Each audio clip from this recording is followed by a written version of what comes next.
तो हमारे पार्लियामेंट के अंदर 43% पॉलिटिशियंस ऐसे हैं जिनके ऊपर क्रिमिनल चार्जेस हैं, और उसमें से 29% ऐसे हैं जिनके ऊपर मर्डर, रेप, फिरौती, ये सारे चार्जेस हैं। और ऐसा नहीं है कि खाली एमपीज ही हैं, हमारे एमएलए भी इसमें पीछे नहीं है। अगर मैं 2015 दिल्ली इलेक्शन की बात करूं तो उसमें 70 में से 43 नेता ऐसे जीत के आए थे जिनके ऊपर क्रिमिनल चार्जेस थे।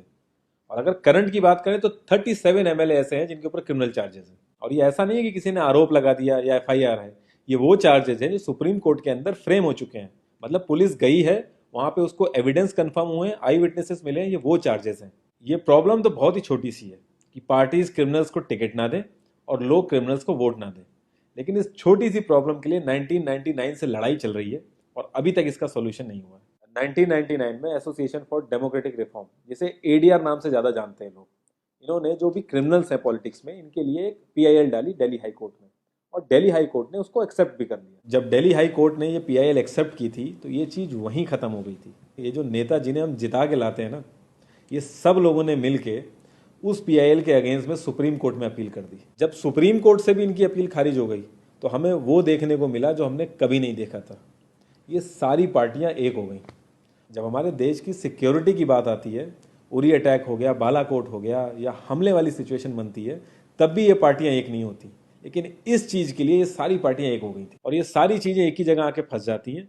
इंडिया के कानून के हिसाब से जब तक किसी भी आदमी के ऊपर फाइनल जजमेंट नहीं आता तब तक वो बेकसूर है, और उसी चीज़ का फायदा उठता है। अगर कोई आईएएस पीसीएस की तैयारी कर रहा है और उसके ऊपर क्रिमिनल चार्जेस हैं तो उसे ऑफर लेटर नहीं मिलेगा। यहाँ तक कि क्लर्क की जॉब के लिए उसको दिक्कत आ जाएगी। लाखों कैदी ऐसे हैं जिन पे अभी जजमेंट नहीं आया है, जो अंडर ट्रायल है, उनको जेल में डाल रखा है।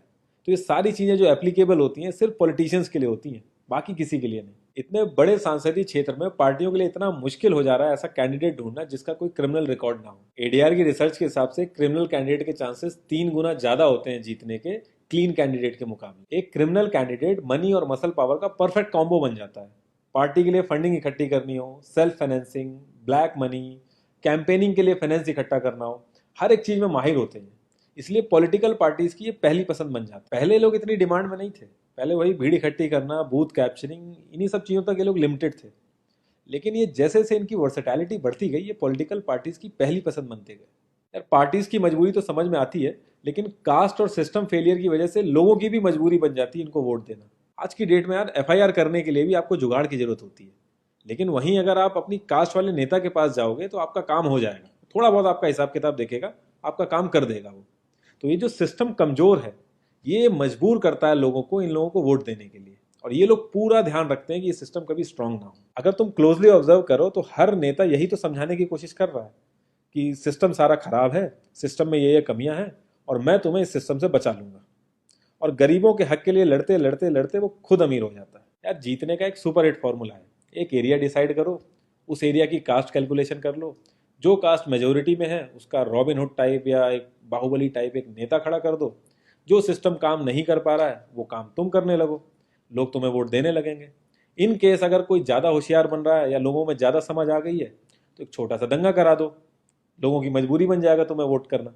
Centre for media studies CMS, इसके हिसाब से लास्ट लोकसभा जो 2019 का था उसमें 50,000 करोड़ से भी ज़्यादा पैसा इन्वॉल्व था।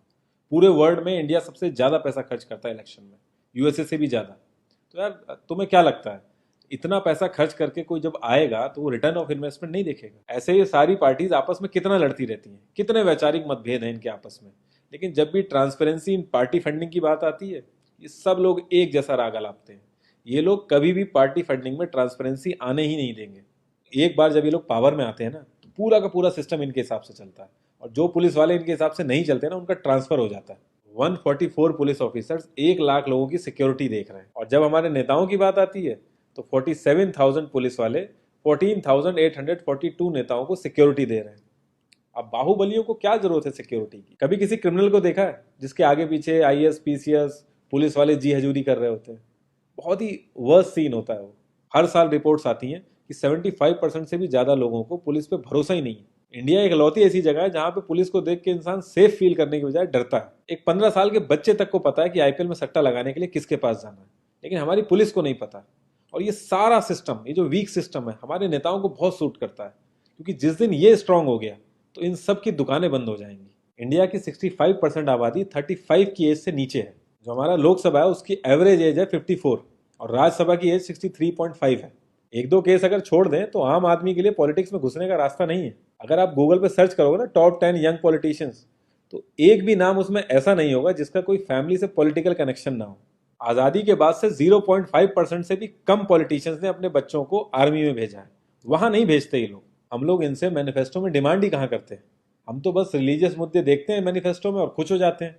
इंडिया ने ब्रिटिश पार्लियामेंट्री सिस्टम अडेप्ट किया और उसमें एक बहुत ही इंपॉर्टेंट चीज़ है शेडो कैबिनेट, वो हमने छोड़ दी। इसके बारे में बहुत ही कम लोगों को पता है और ये लोग हमें पता लगने भी नहीं देते। तो इसमें होता यह है कि अगर मैं फाइनेंस मिनिस्ट्री का ही एग्जाम्पल लूँ तो जो भी रूलिंग पार्टी का फाइनेंस मिनिस्टर है उसके पैरेलली एक ऑपोजिशन का भी फाइनेंस मिनिस्टर असाइन हो जाएगा और जो रूलिंग पार्टी का फाइनेंस मिनिस्टर है उसकी एक्टिविटीज को ऑपोजिशन का फाइनेंस मिनिस्टर लोगों तक पहुंचाएगा।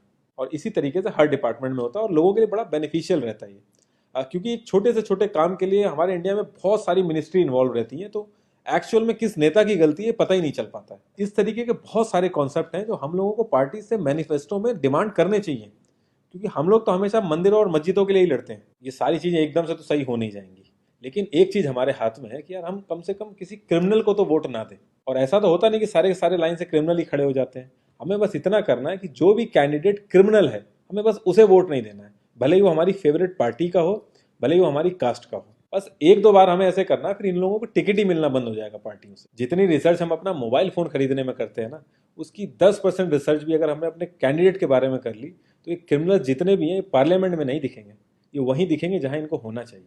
लास्ट में एक ही क्वेश्चन पे मैं इस कॉन्वर्सेशन को एंड करूंगा कि पॉलिटिक्स अगर समाज सेवा है तो सैलरी क्यों, और अगर नौकरी है तो एग्जाम और क्वालिफिकेशन क्यों नहीं।